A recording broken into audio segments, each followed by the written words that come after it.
Hola, ¿qué tal? Bienvenidos a Reporte Climático. Mi nombre es Iván Carrillo y este es el espacio de periodismo de soluciones para un mundo en constante cambio. Si hiciéramos una búsqueda en internet de la palabra biodiversidad, seguramente encontraríamos mapas rebosantes de color y fotografías de las especies más icónicas de cada país.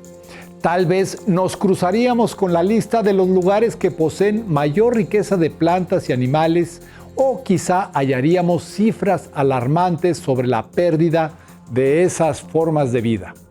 Después de dicho ejercicio, ¿creen que sería más fácil definir a la biodiversidad? El episodio de hoy lo dedicaremos a este concepto, tan complejo y cambiante como indispensable para nuestra supervivencia.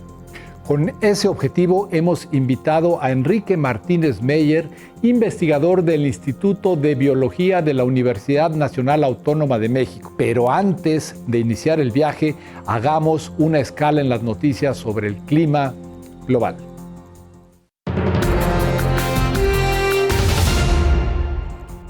Una máquina del tiempo climática acaba de ser liberada por la NASA. Se trata de una plataforma en Internet donde es factible apreciar las variaciones que ha sufrido el clima de la Tierra a lo largo de los años, desde 1884 hasta nuestros días. Al ingresar, se puede ver a detalle cómo se han modificado los niveles de dióxido de carbono en la atmósfera, el aumento del nivel del mar y la disminución del permafrost en el Ártico. Estos datos interactivos se suman a las advertencias que el Panel Intergubernamental de Expertos sobre Cambio Climático ha hecho desde 1990 en torno a la quema de combustibles fósiles. Si no adoptamos medidas urgentes, nos dirigimos en este mismo siglo a un mundo 3.2 grados Celsius más caliente respecto a la era preindustrial, con algunas de las ciudades más importantes sumergidas y con millones de personas afectadas en todos los rincones de la Tierra. La Cumbre del Clima, o COP27, celebrada en Egipto, tuvo su cierre extemporáneo el pasado 19 de noviembre, con varios avances pero también retrocesos. En la opinión del periodista ambiental Tim Schauenberg para Deutsche Welle, el mayor éxito de las negociaciones entre casi 200 países fue la creación de un fondo de pérdidas y daños. Esta decisión histórica busca que las naciones más responsables de la crisis del clima compensen a aquellas que poco han contribuido y que, sin embargo, padecen los peores impactos. Los detalles sobre quién paga, cuánto y a quién se analizarán en 2023 durante la Cumbre 28 en los Emiratos Árabes Unidos. Por otro lado, la principal crítica a la COP27 fue la falta de consenso sobre la reducción de emisiones de gases de efecto invernadero, lo cual aleja la posibilidad de mantener el aumento de la temperatura del planeta en 1.5 grados Celsius, como establece el Acuerdo de París. Unas 10.000 pescadoras del Tigert en la costa de Marruecos arriesgan sus vidas todos los días recolectando crustáceos y otros productos del mar para el sostén de sus familias. De acuerdo con ONU Mujeres, las integrantes del grupo tienen entre 45 y 60 años de edad y cada mañana recorren 10 kilómetros hasta llegar al pie de los acantilados donde realizan su labor, equipadas apenas con un balde, una cesta, un cuchillo y solo en algunos casos un par de botas. Ellas han heredado un oficio basado en el conocimiento y cuidado de la naturaleza. Sin embargo, en la última década han sido testigas de la alteración del ecosistema provocada por el cambio climático. Para hacerle frente a esta situación, las pescadoras están incorporando prácticas sostenibles. Por ejemplo, en lugar de emplear leña para cocinar los crustáceos que luego venden en la carretera, muchas ya optan por las cocinas solares, contribuyendo así a la mitigación del calentamiento global. En los últimos años, la humanidad ha estado envuelta en varias emergencias paralelas: una pandemia global, el calentamiento acelerado de la Tierra y la pérdida de biodiversidad. Esta tercera crisis suele pasar inadvertida para la mayoría de las personas, pese a que probablemente es la más difícil de controlar. Podemos diseñar vacunas y tratamientos contra las enfermedades infecciosas. En cierta medida, es posible adaptarnos a los cambios en el clima. Pero en lo que respecta a la diversidad biológica, aún no somos capaces de resarcir la extinción de una especie ni mucho menos sustituir los servicios que nos dan los ecosistemas. El aire que respiramos depende de la biodiversidad, la comida y los medicamentos que ingerimos son biodiversidad, y la economía de los países se sostiene en la biodiversidad. De hecho, más de la mitad del Producto Interno Bruto mundial está anclado a la naturaleza. Y por si esto fuera poco, el 70% de las sustancias que ayudan a combatir el cáncer, que hoy por hoy representa la primera causa de muerte, son productos que vienen de la naturaleza o bien están inspirados en ella. Esas cifras indican que el desarrollo es imposible si no cuidamos de la biodiversidad, pero pareciera que hemos entendido lo contrario. Entre 1970 y 2018, la abundancia de población de animales silvestres cayó en promedio 69%. Además, 3/4 partes del medio ambiente terrestre y 66% del marino han sido alterados por acciones humanas. Incluso las variedades locales, así como las razas de plantas y animales domesticados, se están reduciendo, deteriorando o desapareciendo. La evaluación global más importante acerca de este tema fue publicada en 2021 por la Plataforma Intergubernamental Científico-Normativa sobre Diversidad Biológica y Servicios de los Ecosistemas. Ahí se enlistan las 5 causas directas del problema. 1. Los cambios de uso de suelo y mar. 2. La explotación directa de organismos. 3. El cambio climático. 4. La contaminación. Y 5. La introducción de especies exóticas invasoras. Contrarrestar dichas amenazas demanda, por supuesto, acciones de conservación. No obstante, por sí solas, medidas como incrementar el número de áreas naturales protegidas no alcanza para un rescate antes de 2050. Al mismo tiempo, es urgente cambiar nuestro modo de producir y consumir, de gobernar y de financiar la biodiversidad. Cuidar y restaurar la diversidad biológica requiere de una inversión de $824,000 millones. Sin embargo, los esfuerzos actuales solo llegan a $143,000 millones. Con el fin de cerrar esta brecha, el Programa de las Naciones Unidas para el Desarrollo lanzó en 2012 el mecanismo BioFin, el cual ha beneficiado a más de 40 países. El 2022 es una gran oportunidad para potenciar y mejorar ese tipo de iniciativas. Pues del 7 al 19 de diciembre, gobiernos y representantes de 192 países se reunirán en Montreal, Canadá, en el marco de la Conferencia sobre Diversidad Biológica de la ONU, COP15. Acordarán objetivos globales para detener la pérdida de biodiversidad y garantizar en 2050 una vida en armonía con la naturaleza. El término biodiversidad proviene del vocablo griego bios, que significa vida, y de la palabra latina diversitas, que quiere decir variedad. Fue acuñado a finales de los 80s por varios especialistas como una contracción de diversidad biológica y pronto su uso se extendió al público general. Pero, ¿qué significa con exactitud? Tradicionalmente, cuando uno habla de biodiversidad, lo primero que le llega a uno a la cabeza es el número de especies que existen en la Tierra, ¿no? O sea, todas las formas, las expresiones de vida. Y esa es una forma de la biodiversidad, ¿cierto? Pero no es la única. Es toda la riqueza que existe en la manifestación de vida, desde los genes hasta los ecosistemas. Por lo tanto, cada uno de nosotros es también parte de la biodiversidad. Dentro de una sola especie existe variación genética, ¿no? Tú y yo somos diferentes porque nuestros genes tienen cierta variación. Eso es biodiversidad. Asimismo, la biodiversidad se manifiesta en los otros niveles de organización de la naturaleza. Un ecosistema, por ejemplo, la selva, no nada más se cuentan especies, sino las interacciones entre las especies que conforman comunidades de plantas, animales, hongos, etc.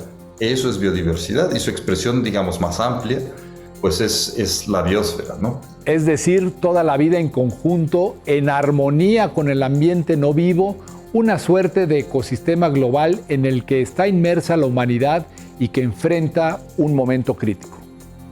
Y al decirlo de esta forma, no es con el sentido alarmista, sino a través de la información científica que se ha generado, nos hemos dado cuenta que estamos en un momento decisivo en el rumbo que puede tomar la biodiversidad en el futuro próximo. La vida en la Tierra tiene una historia de 3.500 millones de años y en todo ese periodo no se había expresado de manera tan diversa como lo hizo hace un siglo. Porque la vida se ha ido construyendo con el tiempo, ¿sí? Entonces, conforme más pasa el tiempo, más manifestaciones de vida hay. Sin embargo, a raíz de las actividades humanas, y la relación que mantenemos con la biodiversidad, de verla como que está allí, que nosotros tenemos el derecho y el privilegio de extraerla, de utilizarla a nuestra conveniencia, esto ha provocado una enorme crisis de biodiversidad. ¿Y eso qué quiere decir? Que estamos en un proceso de pérdida acelerada de biodiversidad. Nos estamos acabando a la biodiversidad que existe en el planeta. Muestra de ello es que al menos 1 millón de especies de animales, plantas e insectos se encuentran en peligro de extinción según la Plataforma Intergubernamental Científico-Normativa sobre Diversidad Biológica y Servicios de los Ecosistemas de las Naciones Unidas. Depende en qué ambiente nos coloquemos, los factores más importantes son diferentes. Por ejemplo, si nos vamos al océano, a los mares, la sobreexplotación de especies, la contaminación, son los factores más importantes que están causando la pérdida de biodiversidad. Desde luego el cambio climático le está dando un empujón bueno a todo esto, en particular a ciertos ecosistemas, los arrecifes de coral, por ejemplo, ¿no? Si nos fijamos en los sistemas terrestres, ¿no? En las selvas, en los bosques, es la transformación de esos sistemas naturales a sistemas antropizados, es decir, a zonas agrícolas o ganaderas o urbanas, lo que está acelerando la pérdida de biodiversidad. Si nos vamos a los ríos, a los sistemas de agua dulce, es principalmente la contaminación de los cuerpos de agua lo que está acabando con la biodiversidad. En resumen, los seres humanos hemos reducido a décadas un fenómeno de desaparición de la biodiversidad que en el pasado tardó 20 millones de años. Si mantenemos esa tendencia, probablemente hacia finales de este siglo vamos a perder la mitad de los 3 millones de especies que existen, que creemos que existen en la Tierra, o los 10 millones, ¿no? Dependiendo de cómo se cuenten. Pero eso es gravísimo.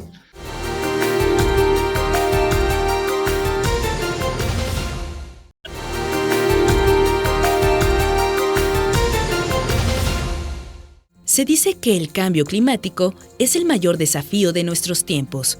Para encararlo, necesitamos de una diversidad biológica en buen estado, ya que esta puede proporcionar 1/3 de la mitigación con la que se limitaría el aumento de la temperatura global.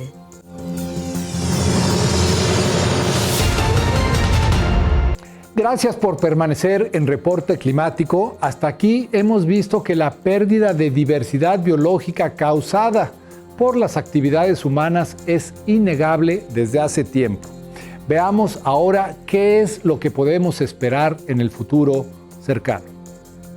En el casi inmediato plazo, hacia mediados de este siglo, o en el inmediato plazo, hacia fines de este siglo o más adelante, sí, el cambio climático es una de las mayores amenazas para la biodiversidad. Irrumpe de muchas formas que ahorita lo podemos platicar. La pregunta para mí es si vamos a llegar a finales de este siglo con un estado de la biodiversidad en donde el cambio climático en realidad ya tenga un efecto importante, o nos la vamos a acabar antes, ¿no? Ese es el gran problema. El segundo problema es que el cambio climático no actuará solo, así lo explica Enrique Martínez Meyer. Todos estos factores de impacto sobre la biodiversidad pues actúan en conjunto, no es que actúen de manera aislada, ¿no? Entonces, a la contaminación, a la transformación de los sistemas naturales o a la sobreexplotación se suma el efecto que puede tener el cambio climático, y eso acelera los procesos de degradación.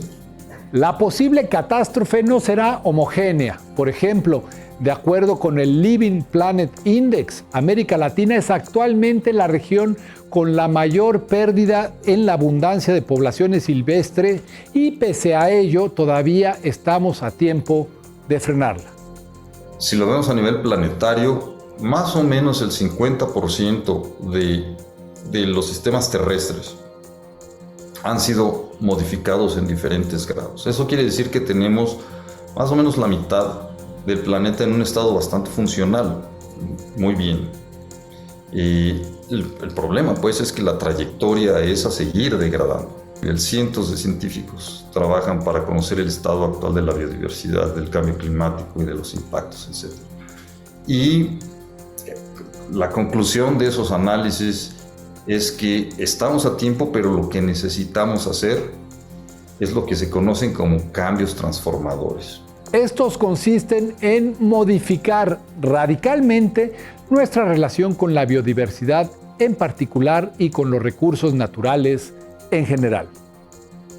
Las prioridades actualmente en términos de intereses para la sociedad humana están dominados pues por la economía, ¿no? La economía mueve al mundo. Los intereses económicos son los que mueven la dinámica social a nivel planetario. Y si lo vemos a nivel de prioridades, la biodiversidad está 3 escalones abajo. La gran paradoja es que toda nuestra existencia depende de la biodiversidad. El principio fundamental de todo, o sea, de todo lo que hace a las sociedades humanas. Nosotros comemos biodiversidad, nosotros vestimos biodiversidad, nos cura la biodiversidad, nos mata la biodiversidad, es todo. Si nosotros no logramos transmitir este mensaje que necesitamos subir de prioridad a la biodiversidad, la trayectoria no va a cambiar. Y a eso se refieren esos cambios transformadores, que nosotros mismos, individuos y sociedades organizadas, nos demos cuenta que las prioridades tienen que voltearse, pues, ¿no? O sea, que primero está sobrevivir.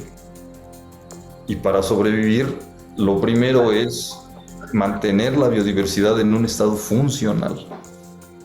A la par, hay que ampliar la mirada en torno a los mecanismos que nos pueden ayudar a detener la pérdida de biodiversidad.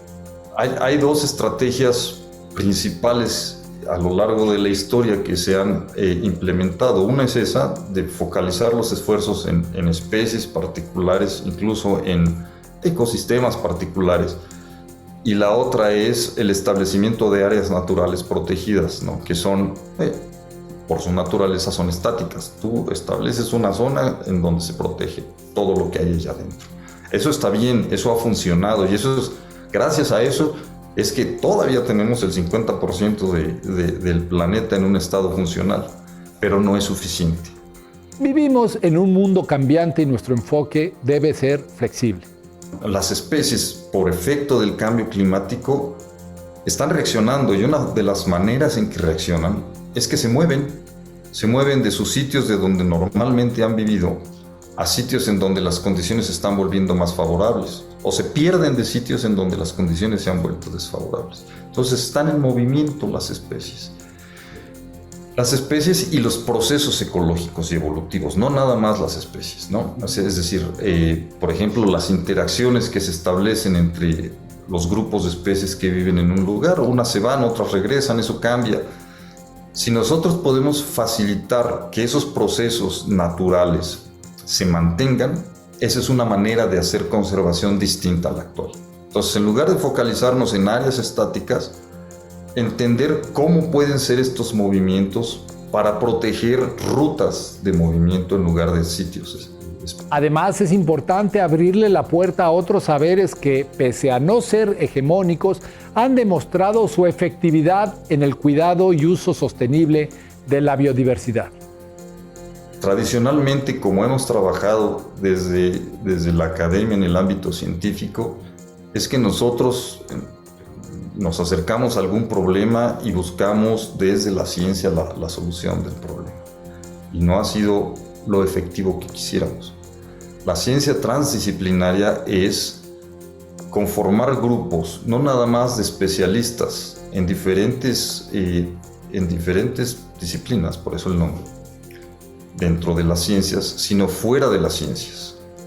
Y esto incluye el conocimiento tradicional, esto incluye a los que toman las decisiones. Es una visión mucho más incluyente y mucho más amplia. Y desde luego promete ser mucho más efectiva, pero allí también es un proceso de aprendizaje. Es un proceso de aprendizaje de los colectivos de investigación transdisciplinaria. Desde la perspectiva de Enrique Martínez Meyer, lo que requerimos es un esfuerzo individual y colectivo inédito. Si los gobiernos los estados no hacen su parte, no se cierra la pinza, ¿no? Entonces, por un lado es, como individuos y como sociedad civil organizada, tomar conciencia primero. Ese es el primer paso. O sea, esto que estamos haciendo tú y yo ahorita, de comunicar a la sociedad, ese es un primer paso muy importante. Pero no quedarnos en nada más enterarnos de cómo está la situación, sino tomar acciones individuales, ¿no? O sea, es decir, bueno, si yo estoy consciente que esto está sucediendo, ¿cómo me relaciono yo con la biodiversidad? ¿Cómo puedo evitar que las cosas mantengan esa trayectoria? ¿Qué costumbres tengo yo como individuo que están afectando a la biodiversidad de diferentes maneras? Decisiones como el ahorro de energía o la reducción de nuestros residuos pueden hacer una verdadera diferencia.